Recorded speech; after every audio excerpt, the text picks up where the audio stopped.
En el esplendor de la verdad presentamos Creo, Señor, yo creo.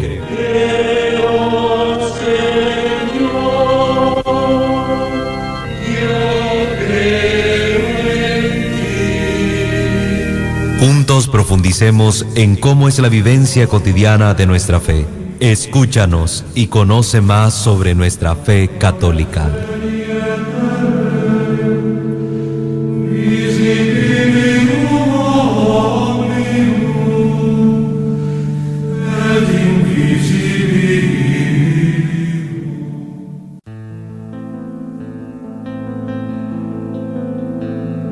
Ahora más que nunca. Muy bien, queridos hermanos, agradeciendo su sintonía, entramos en materia, en el tema que abordaremos el día de hoy, continuando el capítulo anterior, donde hemos venido hablando acerca de la apostasía.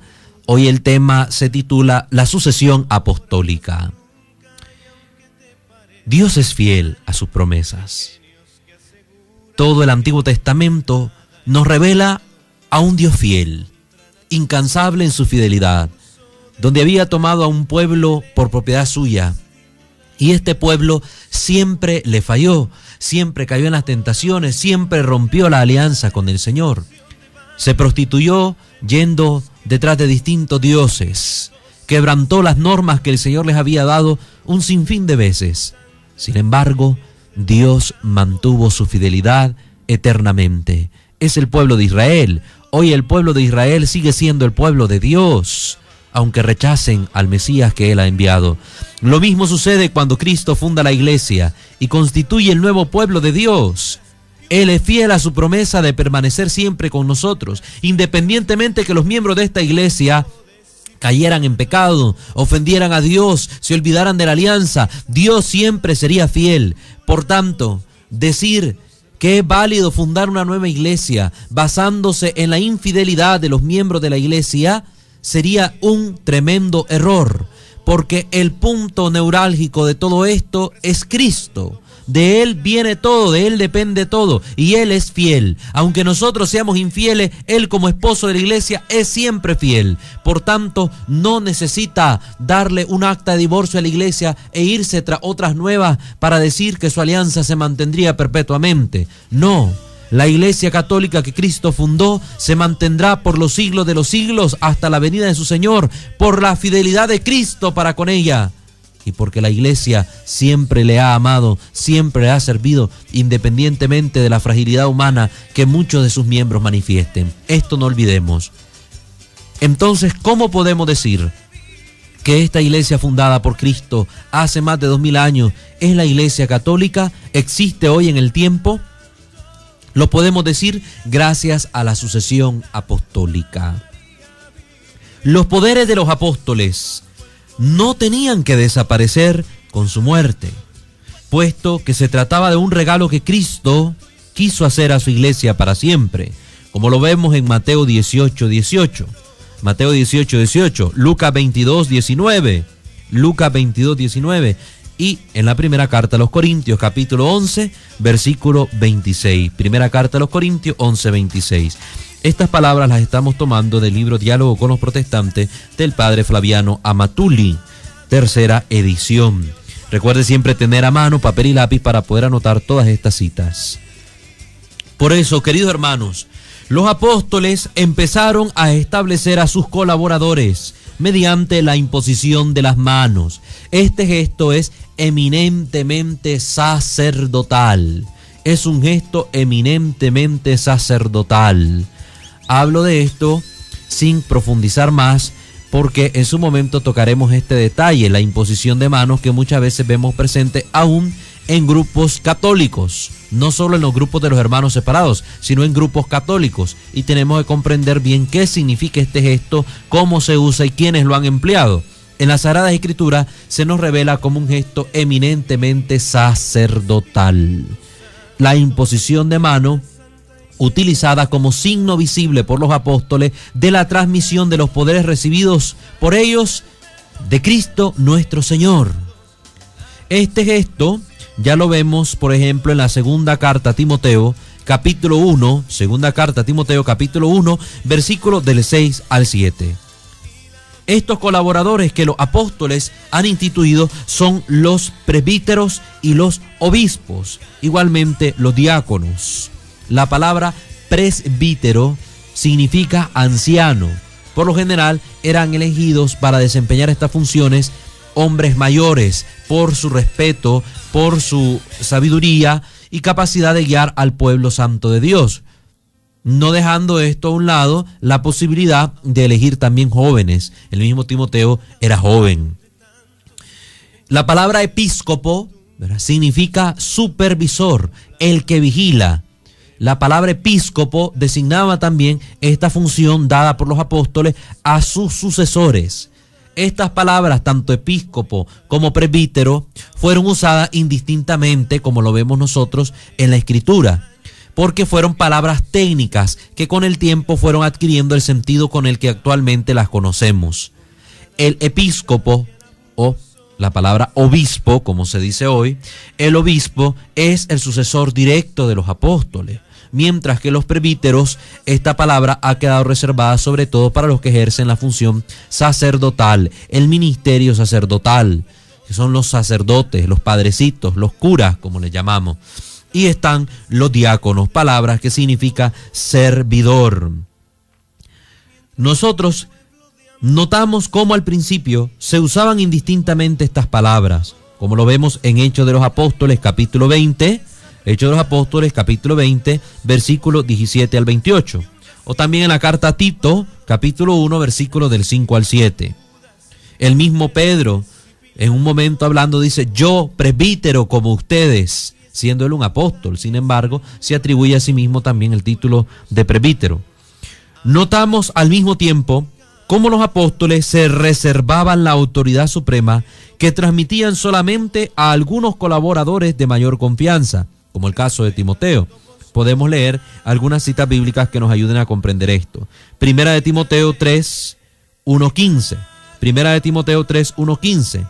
O también en el capítulo 5, versículo 22. Igualmente, en la epístola a Tito, en el capítulo 1, versículo 5, podemos encontrar información al respecto. Tito 1:5, o también el capítulo 3, versículos 10 al 11. Disculpen que le dé tantas citas bíblicas, pero es que es importante tener un respaldo de lo que estamos hablando. Porque el problema es esto: muchos católicos hablan y no citan las fuentes, no dan citas bíblicas, y por tanto los hermanos separados no terminan de aclararse en cuanto a estas cuestionantes. Con el tiempo, a estos sucesores se le dio el nombre de obispos. Contaron con los mismos poderes de los apóstoles para anunciar la palabra de Dios con autoridad, gozando de la asistencia del Espíritu Santo, realizar el culto, especialmente la cena del Señor, y apacentar al pueblo santo de Dios. Como dice Hechos 20:28, el Espíritu Santo los ha puesto como obispos para apacentar a la iglesia. Hechos 20:28. Los obispos pues tienen esta función de guiar el rebaño de Dios, el pueblo santo de Dios, a la patria definitiva, de orientar con normas claras cómo las comunidades tienen que vivir, el aspecto disciplinar, el aspecto moral, cómo debemos creer. Después de los obispos y presbíteros, los apóstoles establecieron como colaboradores a los diáconos, encargándolos más bien de las cosas materiales sin excluir la predicación. Podemos notar Hechos 6, 1:6, Hechos 6, 1:6 y también capítulo 7, versículos 3 al 47. También en la carta a los Filipenses, capítulo 1, versículo 1, carta a los Filipenses 1:1 y primera carta a Timoteo, capítulo 3, versículo 8 al 13. Entonces todo esto nos da luces claras para nosotros ver que al morir los apóstoles no se acabó la iglesia, no terminó la iglesia, sino más bien los apóstoles empezaron a designar colaboradores que pudieran cumplir con la misión que Cristo les encomendó. ¿Cuál era esa misión? Ir por todo el mundo. Los apóstoles, con el poco tiempo de vida que tuvieron y más las persecuciones que tuvieron que sufrir, no iban a ser capaces de cumplir este mandato de Cristo a su plenitud. Ir por todas las naciones a predicarle. De hecho, vimos cómo ni siquiera América estaba descubierta. No hubieran podido cumplir este designio del Señor porque su vida era muy corta para llevar a cabo la misión. Sin embargo, ellos, iluminados y asistidos por el Espíritu Santo, fueron designando dentro de la misma comunidad de discípulos del Señor hombres que pudieran continuar la misión que Cristo les dio, dándoles a ellos la plenitud de los poderes recibidos por parte del Señor, sobre todo la gracia de poder celebrar el culto divino, la Santa Cena. Esto nos da prueba el libro de los Hechos de los Apóstoles, cómo los primeros cristianos se reunían el primer día de la semana, día domingo, para celebrar la fracción del pan, la Santa Cena, la Eucaristía, la misa, escuchar las enseñanzas de los apóstoles y leer los profetas. Es decir, lo que hoy vemos es lo que la iglesia siempre ha hecho. Entonces hay continuidad entre la acción apostólica y la acción que hoy realizan nuestros obispos, nuestros sacerdotes y nuestros diáconos. Pero vamos a ver esta continuidad a lo largo de la historia. Por eso vamos a irnos a una pausa y usted tenga el tiempo suficiente de tomar un cuadernito y un lápiz para anotar la información que les vamos a brindar, porque es importante recurrir a las fuentes y poder profundizar estos temas para que nadie nos venga a dar a tol con el dedo, como decimos popularmente. Así que vamos a la pausa y regresamos.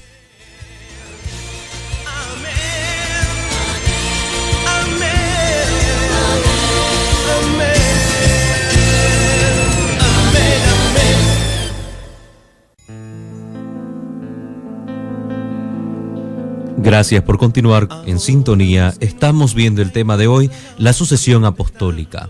La sucesión es la transmisión de los apóstoles, la transmisión de los poderes de los apóstoles a sus sucesores, a aquellos que iban a gobernar la iglesia, que iban a encaminar a los cristianos al encuentro con el Señor, encargados de celebrar el culto, encargados de transmitir la fe y de llevar a las personas a ese encuentro verdadero con Cristo. Esta sucesión apostólica ya está prefigurada en el Antiguo Testamento, en el segundo libro de los Reyes, segundo libro de Reyes, capítulo 2, versículo 9 y versículos del 13 al 15. Esto se ve prefigurado en los profetas Elías y Eliseo. Elías y Eliseo. Cuando habían pasado, Elías dijo a Eliseo: pide lo que quieras que haga por ti, antes que yo sea quitado de ti. Y dijo Eliseo: te ruego que una doble porción de tu espíritu sea sobre mí. Alzó luego el manto de Elías, que se le había caído, y volvió y se paró a la orilla del Jordán. Y tomando el manto de Elías, que se le había caído, golpeó las aguas, y se apartaron a uno y a otro lado. Y pasó Eliseo. Viéndole los hijos de los profetas, dijeron: el espíritu de Elías reposó sobre Eliseo. Y vinieron a recibirle y se postraron delante de él. La traducción se escucha un poco raro porque es tomada de la Reina Valera. Recuerden que se toma también estas traducciones para que los hermanos esperados o separados puedan también consultar su Biblia y vean que ahí está el texto que mencionamos. Estamos ahora trabajando ya con el libro No todo el que dice Señor, Señor, del padre Daniel Gañón. Pues este pequeño texto que hemos leído narra el momento en que Elías iba a partir de este mundo y tenía por discípulo a Eliseo. Cuando Elías se iba a ir, le pide que le deje por lo menos esa fuerza, ese espíritu que él tiene para poder obrar en nombre de Dios los milagros que hace y predicar con valor la palabra. Elías es llevado al cielo en un carro de fuego y deja caer su manto como signo de este don que hacía al profeta Eliseo. Eliseo empieza a actuar y actúa con el poder de Elías. Los mismos milagros que Elías había realizado, los empieza a realizar también Eliseo. Y el pueblo lo reconoce, se da cuenta de que realmente estos poderes han sido transmitidos a Eliseo. Pues bien, esto se convierte en una prefiguración de lo que nosotros veríamos suceder con los apóstoles y con aquellos que ellos iban a designar como sus sucesores. Tenemos ahora esta cita que realiza el padre Gañón tomando a un autor protestante. Y dice: pero debemos afrontar honesta y definitivamente que la idea del clero en el sentido actual no se encuentra en el Nuevo Testamento. En ningún lugar encontramos a un hombre encargado de una iglesia. El clero sirve para oscurecer efectivamente la verdad que Cristo es la cabeza y en algunos casos para negarla completamente. Esto es una cita que aparece en el libro protestante. En el libro protestante Cristo ama a la iglesia, escrito por William MacDonald. ¿Qué es lo que pasa aquí? Que el señor MacDonald no nos da ni un ejemplo de cómo, según él, el clero sirve en algunos casos para negar que Jesús es la cabeza de la iglesia. Sí, los protestantes siempre están haciendo y diciendo cosas que nada que ver con la realidad objetiva. Más bien en el Nuevo Testamento, como lo vemos en Hechos de los Apóstoles, capítulo 1, versículos 15 al 22, leemos que Pedro, como líder entre los apóstoles, se levantó y tomó la palabra y dijo que los apóstoles tenían que elegir a otro apóstol para reemplazar a Judas. Fíjate que nadie se opuso a la idea de Pedro. Nadie dijo: Pedro, no tenemos el derecho ni el poder de hacer esto, porque solamente Jesús puede elegir a los 12. Nadie protestó, porque todos reconocieron la autoridad de Pedro y de ellos mismos para transferir el poder y la autoridad que recibieron de Jesús, y así lo hicieron en oración, como se hace hoy en día, bajo la acción del Espíritu Santo. Los apóstoles eligieron a Matías y a él le transfirieron toda la autoridad y la responsabilidad de servir al pueblo de Dios como apóstol y obispo. Tomará otro su oficio, dice los Hechos de los Apóstoles, y así eligieron al sucesor de Judas el Iscariote, conocido como el traidor. Entonces, esto que dice el autor protestante de que el clero no aparece reflejado en el Nuevo Testamento como lo vemos hoy, es una idea falsa. Es una idea tergiversada que busca más bien confundir a las personas. Ya el Nuevo Testamento nos da claras luces de lo que es el clero actual. Las palabras de Pedro se basaron en lo que había dicho el Espíritu Santo. Hechos de los Apóstoles 1:16 y versículo 20. Hechos de los Apóstoles 1:16 y versículo 20. Varones, hermanos, era necesario que se cumpliese la Escritura, en que el Espíritu Santo habló antes por boca de David acerca de Judá. Tome otro su lugar.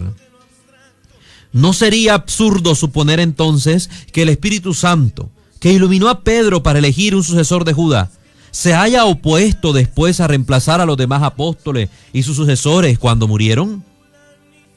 ¿Por qué nos da problemas pensar en un sucesor para Pedro mientras aceptamos que los apóstoles eligieron un sucesor para Judas? Desde aquella elección se le consideró a Matías como apóstol, y de hecho así lo refleja el libro del Apocalipsis en el capítulo 21:14. Y el muro de la ciudad tenía 12 cimientos, y sobre ellos los 12 nombres de los apóstoles del Cordero. Matías fue reconocido como apóstol del Señor. La Nueva Jerusalén, la iglesia, tiene el fundamento con los 12 apóstoles. No puede ser que se trate aquí de Judas, porque él se suicidó, negó al Señor, lo vendió, sino que más bien es Matías. Según Irineo, segundo obispo de Lyon, a Pedro lo reemplazó Lino, quien es mencionado en 2 de Timoteo capítulo 4 versículo 21. Irineo, del año 180, es decir, del siglo II de la iglesia, testifica que los cristianos conservan la memoria del martirio de Pedro y Pablo en Roma. Nosotros vamos viendo cómo el mismo San Pedro elige a su sucesor. El cuarto de los sucesores de Pedro, Clemente del Romano, es uno de los más famosos. Y tenemos incluso una carta, la carta que escribe Clemente, obispo de Roma, a los Corintios. Imagínense, siendo obispo de Roma, ejerce su función papal y escribe a la iglesia de Corintios. Y habla ahí acerca de la sucesión apostólica. Incluso habla de su misma sucesión. Por tanto, hermanos, no se nos dejen engañar, que nadie los confunda. En la iglesia, en los documentos de la iglesia, está reflejado este acto de sucesión. Jesús había mandado a los apóstoles a enseñar a todo el mundo, Mateo 28, 19, 20, y que el fruto de su predicación permanecería. No me elegisteis vosotros a mí, sino que os elegí a vosotros, y os he puesto para que vayáis y llevéis fruto, y vuestro fruto permanezca. El Señor habló de la permanencia de este fruto, Juan 15, 16. Permanecería a lo largo de los siglos, a lo largo del tiempo. Si este fruto no iba a permanecer, entonces Jesús los engañó. Sin elegir sucesores, era imposible que los apóstoles pudieran predicar a todo el mundo y que sus frutos permanecieran hasta hoy. Dice Efesios 4:12, a fin de perfeccionar a los santos y la edificación del cuerpo de Cristo, se eligieron a estos sucesores. Los santos iban a ser perfeccionados por los sucesores de los apóstoles. Recuerden que aquí Pablo habla de santos, aquellos que han sido bautizados en Cristo el Señor y que ya no viven según las apetencias de la carne, sino según las inclinaciones del Espíritu. Las cosas que Jesús les encargó a Pedro, apacentar a las ovejas, confirmar a sus hermanos en el ministerio, atar y desatar, no pueden acabar con su muerte, sino que también se transmitían a sus sucesores para continuar esta obra de Jesús hasta que viniera el día del juicio final. Si la autoridad de los apóstoles eran solo para ellos, ¿por qué no afirmar lo mismo de otras obras eclesiales que Jesucristo les encomendó y que sin embargo los hermanos separados mantienen? Por ejemplo, si este poder solo residía en los apóstoles, ¿por qué entonces los hermanos separados también bautizan? Si los que fueron mandados a bautizar fueron los apóstoles. Respóndame, por favor, algún hermano protestante que me esté escuchando. La misión de enseñar, predicar, misionar, todas estas cosas habían sido encargadas a los apóstoles y lo hacían los apóstoles. Si negamos la sucesión apostólica, si negamos que los apóstoles designaron personas para continuar estas funciones, ¿por qué entonces ustedes, hermanos separados, continúan haciendo en sus iglesias cosas que fueron solo designadas para los apóstoles? Si lo que ustedes están diciendo es válido, que no hay sucesión apostólica, entonces ustedes también enfrentan un gran problema. ¿De dónde han sacado la idea de continuar realizando estas funciones si ustedes no son apóstoles? Y hoy en día vemos incluso este atrevimiento. Personas en las iglesias separadas que se autonombran apóstoles. Y viene el apóstol fulano de tal a dar la prédica a Nicaragua. El fulano apóstol del Señor en el país de Brasil anda predicando. ¿Quién le dio el título de apóstol? Si los apóstoles únicamente fueron 12, eligieron al sucesor, o mejor dicho, el reemplazo de Judas Iscariote, y después solo eligieron episcopos, presbíteros y diáconos. No se nos habla en la Escritura, en el Nuevo Testamento, que después de los 12 hubieran otros apóstoles. Se nos habla de sucesores, pero no de apóstoles. El mismo libro de Apocalipsis, el libro de las Revelaciones, habla de solo 12 apóstoles, sobre el cual se fundamenta la iglesia. Entonces usted, hermano, ¿de dónde saca la idea de autonombrarse apóstol? ¿Será que usted se cree más que Jesús? ¿Será que Jesús se equivocó y en usted se está realizando la verdad? Yo solo le pregunto, no lo estoy juzgando. Usted mismo se está juzgando con sus acciones. Usted mismo lo está haciendo. ¿Por qué Jesús hubiera dado tanto poder a Pedro y luego no querer que se transmitiera? En los primeros 250 años de la iglesia, los emperadores romanos trataron de destruir a la iglesia por medio de la persecución. En los primeros 200 años, cada papa, excepto uno, fue martirizado. Cada papa en los primeros 2 siglos. Los romanos sabían quién era la cabeza de la iglesia. El emperador Decio dijo: preferiría recibir noticia de un rival a mi trono que de otro obispo en Roma. Eso decía porque reconocía en el obispo de Roma al sucesor de Pedro, al jefe de la iglesia, la cabeza de la iglesia. Y por eso buscaban siempre cómo matar a estos sucesores de Pedro, porque creían con ello exterminar a la iglesia católica. Sin embargo, miramos que la sucesión permitía la existencia de la iglesia a lo largo de los siglos. Este mismo intento lo hizo Napoleón, secuestrando al Papa. Quería acabar con la iglesia y no pudo. El mismo Hitler planeó secuestrar a Pío XII en un intento de acabar con la iglesia y no lo logró. Incluso hoy pudieran matar al Papa Francisco y aún así la iglesia seguiría existiendo porque vendría un sucesor del Papa Francisco. Los cardenales se reunirían y elegirían a otro sucesor de Pedro. Y la iglesia perpetuaría su existencia, su continuidad, porque es un gran don que Dios ha dado a los hombres, cumpliendo así la promesa de Cristo: yo estaré con ustedes todos los días hasta el fin del mundo. Cristo no mintió. Si usted está hablando en contra de la sucesión apostólica, dice que Jesús es mentiroso y por tanto no es digno de fe. ¿Para qué lo voy a seguir entonces? ¿Para qué voy a seguir a un Cristo mentiroso? Mejor yo pondría mi fe en la verdad misma. Y la Escritura nos ha dicho que la verdad misma es Cristo. Ego sum via veritas et vita, dijo Jesús. Yo soy el camino, la verdad y la vida. Él es la verdad, por tanto Cristo no miente. Y si Cristo no miente, el mentiroso es usted, que niega la sucesión apostólica. Cuidado con las cosas que dicen. La lógica demuestra, por tanto, que si Jesús iba a preocuparse tanto por estructurar el oficio de Pedro, darle las llaves de la autoridad y el poder, esta misma seguiría durante toda la vida de la iglesia. ¿Qué sentido establece tan alto papel si no tenía el deseo de que continuara después de la muerte de Pedro? Imagínate que los padres fundadores de un país, creadores de la Constitución y del oficio de presidente, pensaran solamente en el primer presidente y nadie después de su muerte. Eso no tiene sentido, tampoco con los planes de Dios. ¿Será que los padres fundadores del país son más inteligentes que Jesús? Nosotros vemos que hay una sucesión, no de poderes como sucede con los apóstoles, pero sí del oficio. Y vemos que muerto un presidente o acabado su periodo, viene otro presidente. Y así se sigue el gobierno de un país, permitiendo identificar la soberanía de un país que tiene sus propias normas, su propio mandatario.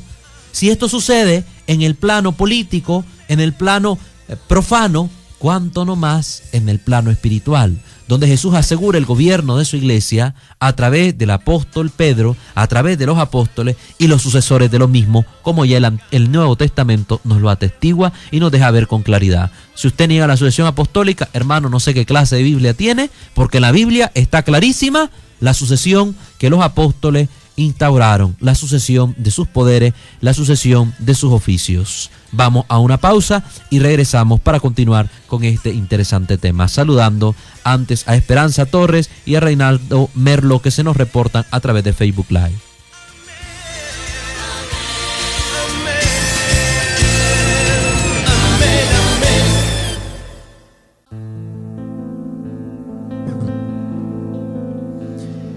Muchas gracias por continuar con nosotros en este tema interesante que nos debe dar a nosotros seguridad de que la iglesia en la que estamos es la iglesia de Jesucristo. Los poderes, por ejemplo, de atar y desatar que Jesús dio a los apóstoles, no solamente se refieren a ellos mismos, sino a sus sucesores en el ministerio. Así, la integridad de las enseñanzas de Jesús fue transmitida por los siglos. Y dice la Escritura en Hechos de los Apóstoles 2:42, y perseveraban en la doctrina de los apóstoles, en la comunión unos con otros. Obedeced a vuestros pastores y sujetaos a ellos, porque ellos velan por vuestras almas como quienes han de dar cuenta. Hebreos 13:17. Pablo ordena que el obispo sea retenedor de la palabra fiel, tal como le ha sido enseñada, para que también pueda exhortar con sana enseñanza y convencer a los que contradicen. Esta es la recomendación que le da a Tito, capítulo 1, versículo 9. Recomendación que le da a Tito, obispo Tito. Entonces ya vemos que los apóstoles, estando en vida, designaban a sus sucesores, los constituían en cabezas de las iglesias, en las comunidades que ellos fundaban, y confiaban a ellos toda la autoridad, todo el deber de enseñar, de transmitir el evangelio de Cristo. Otro ejemplo de transferir el poder se encuentra en la primera carta a Timoteo, capítulo 4, versículo 14. Primera carta de Timoteo, capítulo 4, versículo 14. No descuidéis el don que hay en ti, que te fue dado mediante profecía con la imposición de las manos del presbiterio. Imagínense, ahí está más que claro. Un don que le ha sido transmitido a Timoteo por la imposición de las manos en un momento de oración. También en Hechos de los Apóstoles, capítulo 14, versículo 23, Hechos 14, 23, leemos: y constituyeron ancianos, presbíteros, en cada iglesia, y habiendo orado con ayunos, los encomendaron al Señor, en quien habían creído. Los apóstoles empezaron ya en vida a realizar esta función de poner cabezas a las distintas comunidades que ellos fundaban para que el evangelio se aseguraran de transmitirlo fielmente, según las doctrinas que los apóstoles predicaban. Primera carta a los Corintios 4:1 dice: ellos son los administradores de los misterios de Dios. Primera carta a los Corintios 4:1. Por eso Pablo subraya la necesidad de tener la autoridad para predicar. ¿Y cómo predicarán si no fueran enviados? Romanos 10:15. Y nada toma para sí esta honra, nadie, sino el que es llamado por Dios, como lo fue Aarón. Hebreos 5:4. Sin embargo, ¿qué vemos? Muchos ministros evangélicos andan predicando por su propia cuenta. ¿Quién les dio esa autoridad? ¿Quién los nombró? Es que soñé que el Señor me dijo que fundara su iglesia. Se autonombran pastores, se dan títulos. ¿Dónde está en ellos la sucesión apostólica?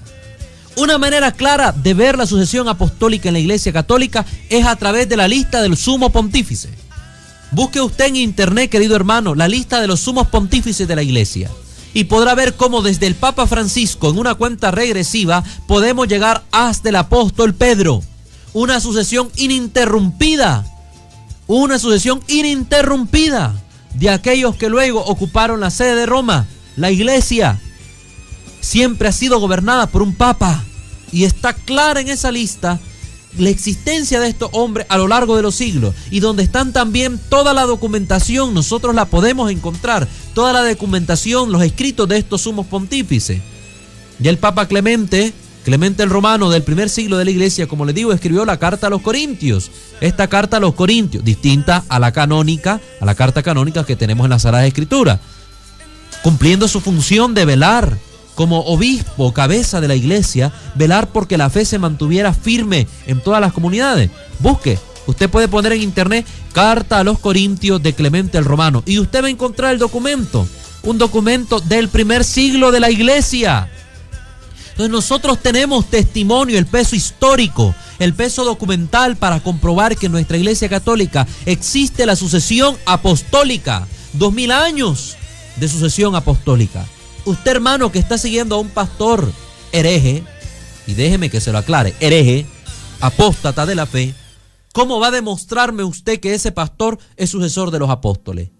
¿Cómo? Si usted está siguiendo una iglesia no fundada por Cristo, sino por un hombre que se va a morir y va a estar 3 metros bajo tierra, comido por los gusanos. El fundador de la Iglesia Católica es Jesucristo, Dios y hombre verdadero, que está sentado a la diestra del Padre y vive y reina por los siglos. La muerte no tiene poder sobre él, como no la tiene sobre la iglesia que él fundó, porque es su cuerpo místico. Matar, entre comillas, a la Iglesia Católica es decir que somos capaces de matar a Cristo, porque dice la Biblia que la iglesia es el cuerpo místico de Cristo. Cuidado entonces con las afirmaciones que usted asevera, querido hermano, porque estaría cometiendo una grave blasfemia. En Hechos capítulo 1, Pedro dijo a los apóstoles que para elegir al sucesor, éste debía haber estado con Jesús y los apóstoles. ¿Por qué estos requisitos? Para que fueran confiables sus enseñanzas. Luego de elegir al sucesor de Judas Iscariote, ya luego empezaron a elegir como sucesores de ellos, como obispos, a los que andaban con ellos los apóstoles.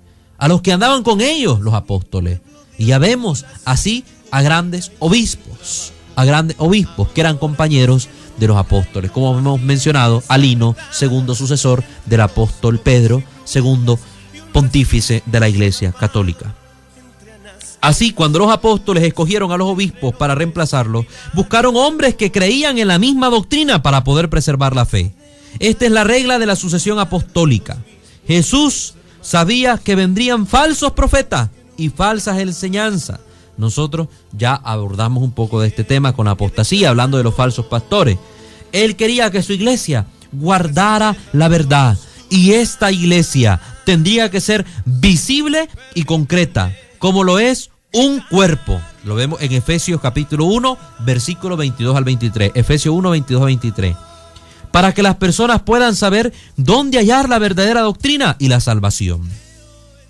La iglesia es columna y fundamento de la verdad. Recuerden esta frase, que es importantísimo este versículo. Está en primera carta a Timoteo 3:15 en adelante. Primera de Timoteo 3:15 en adelante. La iglesia es la columna y fundamento de la verdad, no la Biblia. Si esta iglesia fuera invisible y todos los hermanos con sus diferentes creencias y denominaciones, como afirman los evangélicos, ¿cómo entonces preservar y transmitir fielmente la enseñanza de Cristo a través de los siglos? La iglesia tiene que ser visible, tiene que tener sucesión apostólica, para así asegurar que lo que se está creyendo hoy es lo mismo que el Señor Jesús transmitió a los apóstoles. Y cuando estudiemos historia de la iglesia, en los capítulos que vendrán después de toda esta parte apologética, nos vamos a dar cuenta que a lo largo de los siglos existieron herejías que negaban a Cristo como verdadero Dios, herejías que negaban la encarnación de Cristo, herejías que negaban la acción redentora de Cristo, herejías que negaban la Santísima Trinidad. Y todo eso, ¿cómo pudimos ser preservados del error?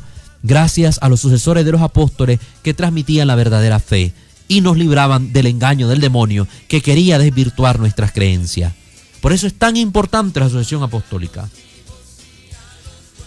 Todo sumo sacerdote es tomado de entre los hombres, es constituido a favor de los hombres en lo que a Dios se refiere, para que presente ofrendas y sacrificios por los pecados, para que se muestre paciente con los ignorantes y extraviados, puesto que él también está rodeado de debilidad.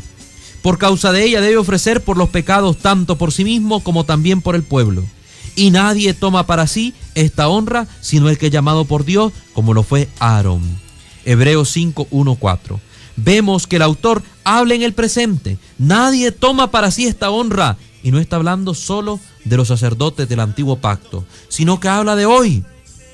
Habla de hoy. Entonces, hermanos, ¿por qué ustedes están siguiendo a falsos pastores que se proclaman apóstoles? Se autoproclaman pastores de una iglesia fundada por ellos. Bueno, tienen razón. Son pastores, pero de una falsa iglesia.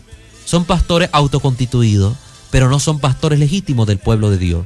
La misma iglesia de Inglaterra, la iglesia anglicana, fundada por el rey Enrique VIII, cuando se separa de la iglesia católica, debido a que el Papa no le quiso conceder el divorcio para que él siguiera viviendo con su amante, vemos que en esta iglesia se reconocía la autoridad del Santo Padre.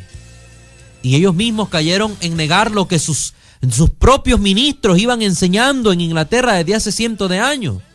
Porque vemos este testimonio. Por casi 1000 años la iglesia en Inglaterra reconoció la primacía del obispo de Roma. Beda el Venerable escribió en el año 735: el Papa tiene poderes pontificios sobre todo el mundo. Y en el siglo XI, Anselmo de Canterbury, allá en Inglaterra, declaró: es cierto que el que no obedece al pontífice romano desobedece al apóstol Pedro, ni pertenece al rebaño dado a Pedro por Dios. Esta misma iglesia sabe quién es Pedro, y de hecho lo hemos visto. Han sucedido conversiones en masa, gracias a Dios, y se ha visto desde el pontificado de Benedicto XVI sobre todo, como muchas personas anglicanas han vuelto a la comunión con Roma. Obispos con su diócesis entera, parroquias enteras se han pasado a la iglesia católica. El Papa tuvo que crear los ordinariatos anglicanos para poder aceptar a todas estas personas nuevamente en el seno de la iglesia. ¿Por qué vuelven a la iglesia de Roma? ¿Por qué no vuelven a los pentecostales? ¿Por qué no se van hacia los adventistas? ¿Por qué no se van hacia los testigos de Jehová? Si son una verdadera iglesia. No. Porque ellos, que gracias a Dios estudian las escrituras y estudian la historia de la iglesia, reconocen en la iglesia católica romana, y aclaro romana porque hay ahora un montón de iglesias que se han aparecido bajo el nombre de católicas y que nada que ver con la verdadera iglesia. Ellos han reconocido en la iglesia católica romana la verdadera iglesia, y en el apóstol Pedro y sus sucesores la verdadera cabeza visible de la iglesia católica.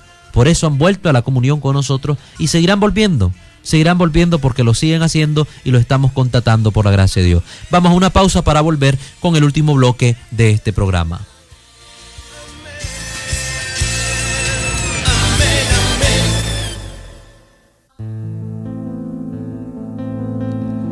Gracias por continuar con nosotros. Ya estamos en el cierre del programa. Saludos a nuestra hermana Carelia y Denis Antonio, que nos están sintonizando también.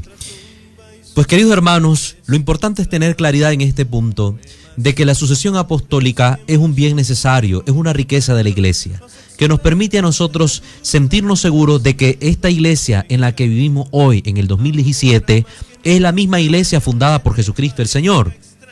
Por cuestión de tiempo, no hemos terminado de abordar los testimonios históricos, que los vamos a tocar la próxima semana, empezando por los padres apostólicos. Vamos a tocar algunos de ellos y los escritos para que podamos comprender mejor cómo es esto de la sucesión apostólica. Y también vamos a ir entrando ya en materia con el apóstol Pedro, quién es el Papa. Tantas cosas que se hablan en torno a él, pues vamos a empezar ya a tocar esa materia. Recuerden que desgraciadamente los hermanos confundidos, porque así les tengo que llamar, los hermanos confundidos identifican al Santo Padre con la bestia del Apocalipsis, otros lo identifican con el anticristo. Entonces hay tantos errores en nuestros hermanos, y es por causa de una mala interpretación de la Escritura, es por causa del demonio que hace que estos supuestos falsos pastores pues anden difamando la figura del Santo Padre. Pero el que estudia y lee se convence, queridos hermanos. La lectura y el estudio destruye la ignorancia. No seamos ignorantes. Estudiemos y sobre todo oremos pidiendo luces del Espíritu Santo para que nos dé el valor de que cuando descubramos la verdad seamos capaces de dejar toda mentira y volvernos a Cristo el Señor. Porque el problema es que muchos saben y están conscientes de lo que se les dice, pero prefieren seguir en su mentira porque tienen miedo al cambio, tienen miedo a volverse a la verdad, tienen miedo a afrontar una nueva situación de vida. No, hermano, no vivas en el miedo. El miedo es un engaño, es un obstáculo que te detiene y te impide avanzar hacia la verdad de Cristo, contenida, profesada en la Iglesia católica, en la iglesia fundada por Él. Ninguna iglesia puede demostrar, como la Iglesia católica, la verdad profesada por ella. ¡Ninguna! La Iglesia católica es la única fundada por el Señor. Esto que les quede claro, queridos hermanos. Ya hemos dado demasiados argumentos para poder sostener esta afirmación. Entonces, les recordamos siempre estar estudiando. Les recomiendo el libro ¿Qué sabemos de la Biblia? Antiguo y Nuevo Testamento. ¿Qué sabemos de la Biblia? Del licenciado Ariel Álvarez Valdés, un biblista extraordinario que presenta con un lenguaje muy sencillo varios temas que aquí hemos abordado. Aquí presenta el tema de las imágenes desde un aspecto bíblico, el tema del nombre de Dios, todo eso es importante. Entonces yo aquí les voy a recomendar siempre distintas bibliografías para que usted siga formándose y aprendiendo como buen cristiano católico a conocer y defender su fe. Debemos dar razones de nuestra esperanza, decía el apóstol Pedro. Bueno, queridos hermanos, hemos llegado al final de este programa. Queremos agradecer la fiel sintonía de todos ustedes. Saludamos también a nuestros hermanos que nos escuchan en reprise los días sábados a las 7 de la mañana y también a través de Televisión Radio 94.9 los días domingos a las 8 de la mañana. También nos informan que hay otra radio más que está transmitiendo estos programas. Saludos a todos ustedes. Ya saben que tenemos nuestros programas siempre disponibles en nuestro canal de YouTube. Creo, Señor, yo creo. Suscríbase para que esté atento y pueda recibir la notificación de cuando ya se haya subido un nuevo video. Igualmente los puede encontrar en nuestra página de Facebook, Creo, Señor, yo creo. Dele like y comparta ahí la página para que sigamos sumando suscriptores, seguidores y que puedan estos también formarse. No es propaganda para mí, ¿verdad? A mí no me interesa tener propaganda, sino es para transmitir la formación. Lo importante es formar a nuestros laicos para que nadie venga y nos les dé vuelta.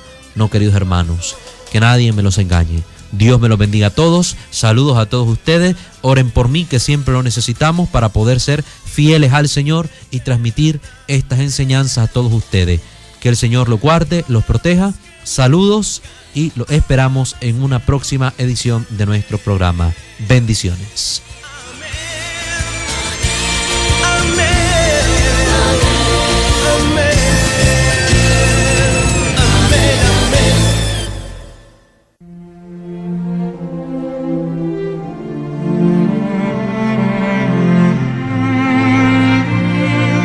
Creer es amar.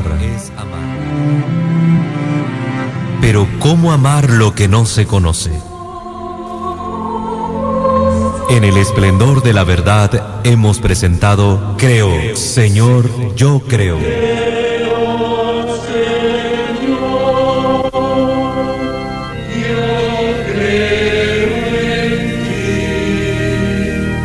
Donde juntos profundizamos en cómo es la vivencia cotidiana de nuestra fe. Acompáñanos el próximo lunes a partir de las 10 de la mañana.